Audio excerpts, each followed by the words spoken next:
تو ناظرین چلتے ہیں ہماری آج کی ویڈیو کی طرف۔ پل صراط کیا ہے؟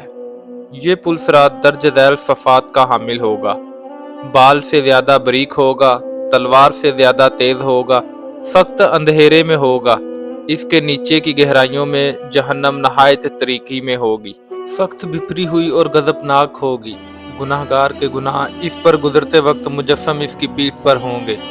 اگر اس کے گناہ زیادہ ہوں گے تو اس کے بوجھ سے اس کی رفتار ہلکی ہو جائے گی۔ اللہ تعالی ہمیں اس صورت سے اپنی پناہ میں رکھے۔ اور جو شخص گناہوں سے ہلکا ہوگا اس کی رفتار پل صراط پر تیز ہوگی۔ جب آیت نازل ہوئی یوم تبدل الارض غیر الارض والسماوات، تو حضرت عائشہ رضی اللہ تعالیٰ عنہ نے نبی کریم صلی اللہ علیہ وآلہ وسلم سے پوچھا، یا رسول اللہ، جب یہ زمین و آسمان بدل دیے جائیں گے تب ہم کہاں ہوں گے؟ آپ صلی اللہ علیہ وآلہ وسلم نے فرمایا، تب ہم پل صراط پر ہوں گے۔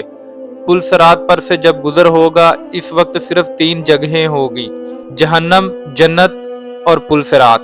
رسول صلی اللہ علیہ وآلہ وسلم نے فرمایا، سب سے پہلے میں اور میرے امتی پل صراط کو طے کریں گے۔ پل صراط کی تفصیل: قیامت میں جب وہ موجودہ آسمان اور زمین بدل دیے جائیں گے اور پل صراط سے گزرنا ہوگا، وہاں صرف 2 مقامات ہوں گے، جنت اور جہنم۔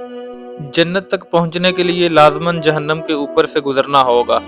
جہنم کے اوپر ایک پل نصب کیا جائے گا، اس کا نام الصراط ہے۔ اس سے گزر کر جب اس کی پار پہنچیں گے، وہاں جنت کا دروازہ ہوگا، وہاں نبی کریم صلی اللہ علیہ وآلہ وسلم موجود ہوں گے اور اہل جنت کا استقبال کریں گے۔ اس پل کے اوپر آنکڑے لگے ہوئے ہوں گے اور نیچے کانٹے لگے ہوں گے جو قدموں کو زخمی کر کے اسے متاثر کریں گے۔ لوگ اپنی بدعمالیوں کے لحاظ سے اس سے متاثر ہوں گے۔ لوگوں کی بے ایمانی اور بدعمالیوں کی وجہ سے ان کے پیر پھسل کر وہ جہنم کے گڑھے میں گر رہے ہوں گے۔ ان کی بلند چیخو پکار سے پل صراط پر دہشت طاری ہوگی۔ رسول صلی اللہ علیہ وآلہ وسلم پل صراط کے دوسری جانب جنت کے دروازے پر کھڑے ہوں گے۔ جب تم پل صراط پر پہلا قدم رکھ رہے ہوگے، آپ صلی اللہ علیہ وآلہ وسلم تمہارے لیے اللہ تعالیٰ سے دعا کرتے ہوئے کہیں گے، یا رب سلم، یا رب سلم۔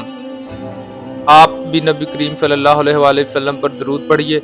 لوگ اپنی آنکھوں سے اپنے سامنے بہت سے کو پل صراط سے گرتا ہوا دیکھیں گے اور بہت سو کو دیکھیں گے کہ وہ اس سے نجات پا گئے۔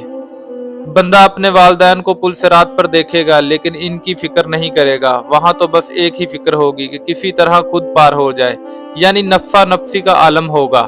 رسول صلی اللہ علیہ وآلہ وسلم نے حضرت جبرائیل علیہ السلام کو اس درخت کے پاس ان کی اصل صورت میں دوسری مرتبہ دیکھا تھا، جبکہ آپ صلی اللہ علیہ وآلہ وسلم نے انہیں پہلی مرتبہ اپنی اصل صورت میں مکہ مکرمہ میں مقام اجیاد پر دیکھا تھا۔